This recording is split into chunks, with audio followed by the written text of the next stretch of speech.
At the beginning of the film, we are introduced to a sniper named Sam who is on a mission to eliminate a corrupt mayor. Sam isn't alone, as he is accompanied by his spotter and partner Ken.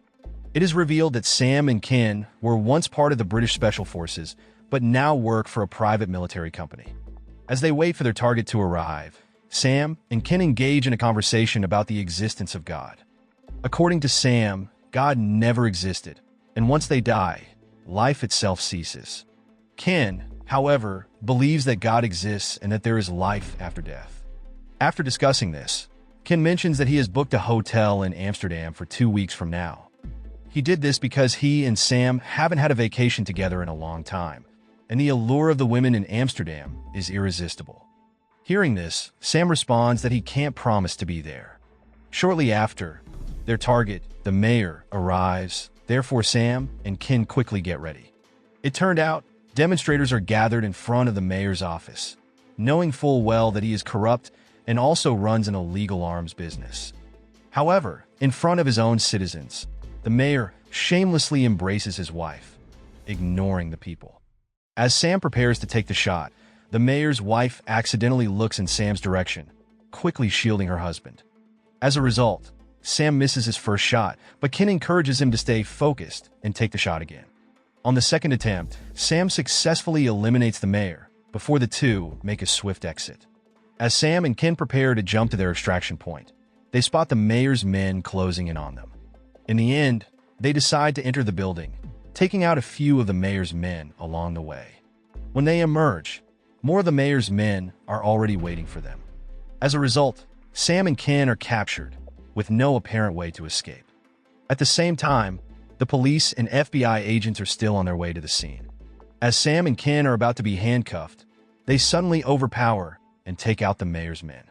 After neutralizing the remaining guards, they run westward and jump into a garbage truck. Moments later, the police and FBI arrive, but Ken and Sam have already vanished without a trace. Some time later, Sam and Ken are now on a plane headed back to their home country, the UK. Ken, noticing that Sam seems uneasy, asks if Sam is okay. At that moment, Sam admits that he's shaken because of the earlier mistake in shooting the wrong target. Ken then reassures Sam, telling him to forget about it. In his opinion, the mayor and his wife were both evil and deserved their fate. A little later, Sam gets a call from their boss, Tamara, asking how he and Ken are doing. At that moment, Sam replies that they're fine and everything went smoothly. However, Tamara, sensing that Sam might be struggling after shooting the mayor's wife, offers to send a psychologist to check on him.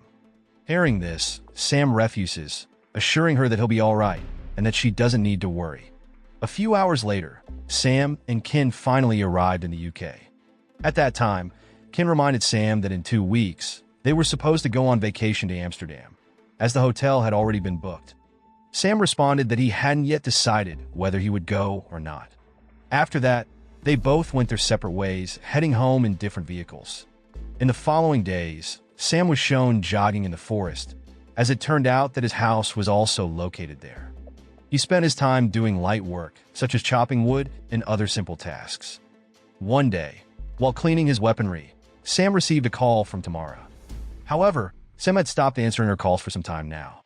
At the same moment, a wolf suddenly approached Sam, prompting him to aim a rubber bullet gun at it. At first, the wolf stared at Sam, but after a while, it retreated back into the forest. A few minutes later, Tamara continued calling until Sam, feeling annoyed, finally answered. It turned out Tamara wanted to arrange a meeting with him in the Netherlands, specifically in Amsterdam. After speaking with Tamara, Sam suddenly remembered Ken, who was currently on vacation in Amsterdam. Not long after, Sam arrived in Amsterdam, where Ken was already waiting to pick him up. At that moment, Ken joked, saying he thought Sam had been killed by the mayor's group. On their way to the hotel, Ken mentioned that Tamara had contacted him the day before to set up a meeting for later in the week. Both Ken and Sam knew that Tamara was likely preparing to assign them another mission. However, before taking on the mission, Ken wanted Sam to have some fun with him in Amsterdam for 2 days. When they arrived at the hotel, they were warmly welcomed by the hotel manager, who escorted them to the top floor suite, which had been booked for some time by Ken. The room turned out to be very luxurious, with stunning views of Amsterdam. Even the bed was made of silk, which led Sam to ask why Ken had booked such an extravagant hotel. Ken explained that the hotel had actually been paid for by their boss, Tamara. As the hotel manager was about to open the curtains, Sam requested that they be kept closed. The manager mentioned that the sunset view outside would be breathtaking, but Sam insisted on keeping the curtains closed, still remaining cautious in case the mayor's group was still targeting them. After the hotel manager left, Sam finally revealed that he didn't want to take on any more missions from Tamara in the upcoming meeting, as he had decided to retire. Hearing this, Ken felt a bit upset, as he considered Sam his perfect partner. Ken even pleaded with Sam to reconsider the decision before fully retiring. However, Sam explained that the death of the mayor's wife continued to haunt him. Moreover, Sam was confident that even without him, Ken could still excel as a sniper or a spotter. In the end, Ken respected his decision and even began considering whether he should retire as well. After a short while, two women arrived, invited by Ken for a massage. Seeing this, Ken immediately laid down to relax, but Sam refused the massage and preferred to chat. At that moment, Sam asked the two women their names. One introduced herself as Lily from Ukraine, while the woman in the red dress was Mona from Mexico. Since Sam didn't want a massage, Mona tried to entertain him, saying she could read people's fortunes. Amused, Sam asked Mona to read his current state of mind. At that moment, Mona even predicted that Sam would live longer than the three of them. She also said that Sam had strong faith and deeply believed in God. Hearing this, Ken burst into laughter, as Sam had always claimed he didn't believe in God. Ken then joked that if Mona had a crystal ball like other fortune tellers, he would tip her $100. To their surprise, Mona quickly brought out a crystal ball, which greatly amused Ken and Sam. However, Mona eventually confessed that the crystal ball was fake, just a prop. Soon after, the hotel manager entered with a waitress bringing their food. The manager decided to open the curtains again, claiming the night view was too beautiful to miss. However, Sam quickly told the manager to close the curtains again. During this time, a gunshot suddenly rang out, and everyone panicked, especially Lily and Mona. As Sam tried to close the curtains with a remote, the waitress unexpectedly attacked him. However, the enemy sniper accidentally shot the waitress, killing her instantly. Not only that, the hotel manager suddenly attacked Sam, and a fight ensued between them. After Sam overpowered the manager, he fell on the curtain remote, causing the curtains to open even wider. As a result, the group started asking about their phones, realizing they needed to call for help. Fortunately, Lily's phone was the most accessible, so Ken tried to retrieve it, narrowly avoiding several gunshots in the process. At the same time, Lily, still in shock, suddenly stood up and nearly got shot. Sam quickly calmed her down, assuring her that everything would be okay. Sam then told Ken to call Tamara, as she was the only one who could help. Once the call connected, Ken explained their current situation, as they were under attack by an enemy sniper. Tamara immediately asked who could possibly be targeting them, and Ken speculated it might be the mayor's group, whom they had taken out 2 weeks ago. Hearing this, Tamara advised them to stay patient, as her team would target the enemy sniper within 20 minutes. A little while later, Sam was suddenly attacked again by the hotel manager, who was still alive. Fortunately, Sam managed to fend off the attack, and Ken threw the manager out of the hotel. But as Ken hid behind the door, the enemy sniper managed to shoot him. 10 minutes later, Sam received a call from Tamara, informing him that her team had taken out the enemy sniper. She instructed Sam to look west, where her team would signal with a flashing light to confirm the sniper had been neutralized. After receiving confirmation, Sam finally felt relieved, knowing they could safely leave the hotel. However, before Sam could move, Mona reminded him to stay vigilant. As Sam looked out the window, the enemy sniper suddenly fired at him. Because of this, Sam realized that the sniper targeting them was none other than one of Tamara's own men. Sam then questioned what Tamara truly wanted. In response, she responded that it was all because Sam intended to retire, something Tamara heavily relied on him for. Sam asked how Tamara knew about his plans to retire and why she targeted Ken as well.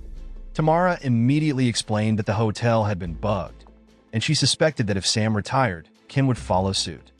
Meanwhile, the sniper, still under Tamara's orders, continued firing. In the chaos, Lily, terrified, recklessly stepped out of hiding and was shot. Things spiraled further out of control, leaving only Sam and Mona standing. In a moment of opportunity, Sam tried to reach the curtain remote, but it was broken, leaving the curtains wide open. At the same time, Tamara revealed that all phone and communication access in the room had been intercepted, preventing Sam from contacting anyone. Realizing that Tamara was also watching through the room's CCTV, Sam destroyed the camera in anger. This only enraged Tamara further, and she vowed that Sam would never escape, as the door was controlled by her system. As time passed, Sam heard the footsteps of Tamara's men getting closer. With no other option, Sam quickly instructed Mona to hide, while he leapt toward the table. At that moment, Sam found Ken's weapon and fired at the sniper outside from under the table. After taking down one sniper, Sam came under heavy fire from Tamara's remaining men. One of them managed to capture Mona and took her hostage, leaving Sam with no choice but to surrender. As Sam prepared to drop his weapon, Mona asked if there was still hope of surviving. Sam admitted that he didn't know, as Tamara's forces kept coming. He added that he couldn't reach his rifle, which lay across the room. In this desperate situation, Mona handed Sam a photo of her child and begged him to promise to adopt her child if she died and he survived. Moments later, Tamara's men stormed in, forcing Sam to fight once more. Just as Sam was about to be shot by one of the remaining gunmen, Mona saved him by using his rifle. Unfortunately, Mona was immediately shot and killed by the enemy sniper upon using the rifle. Sam retrieved his rifle and continued the fight. He successfully eliminated the remaining sniper, but he was still trapped in the hotel room, as the door was controlled by Tamara. Shortly after, Sam discovered that Ken was still alive. He then rushed him to the bed, where Ken revealed that the only way to escape was by jumping from the building. However, this seemed impossible, as they were on the top floor. Not long after, they were attacked again, this time by a drone controlled by Tamara. Sam shot at the drone several times, but it proved to be incredibly resilient. At the same time, Ken was busy working on something with the silk sheets from the room. At one point, Sam noticed a gas stove on the balcony and used it to create an explosion, destroying the drone. Sam then returned to Ken, but sadly, he had passed away. However, Sam noticed the silk sheet creation that Ken had been working on and understood what he had intended. On the other side, dozens of Tamara's men were making their way upstairs to take down Sam, but Sam had already tied the silk sheet to the balcony and leaped off, using Ken's invention to escape. A few months later, the scene shifts to Dubai, where Tamara is seen relaxing while talking on the phone. The person on the other end is none other than Sam, who has come to seek revenge on her. Knowing this, Tamara calmly remarked that Sam would never find her, as she had relocated from her home country. But Sam revealed that he already knew she was in Dubai. Shocked, Tamara immediately panicked and hurriedly left the airport while still on the phone with Sam. As Tamara approached a restroom, a young girl playing a game moved a restroom sign. Tamara hung up her phone, confident that Sam could never get to her. Not only that, she also instructed her guards to stay alert while she went to the restroom. Soon after, a janitor entered the restroom, and it was Sam. After Sam entered, a gunshot rang out which made Tamara's guards rush inside, only to hear more shots. After the dust settled, Sam emerged from the restroom, holding the hand of the young girl, who turned out to be Mona's child, who was now officially Sam's adopted child. Moral lesson from the story: if your retirement plans are interrupted by a sniper, just remember, curtains can save your life, but silk sheets can help you escape. Also, be nice to janitors. They might secretly be your best friend.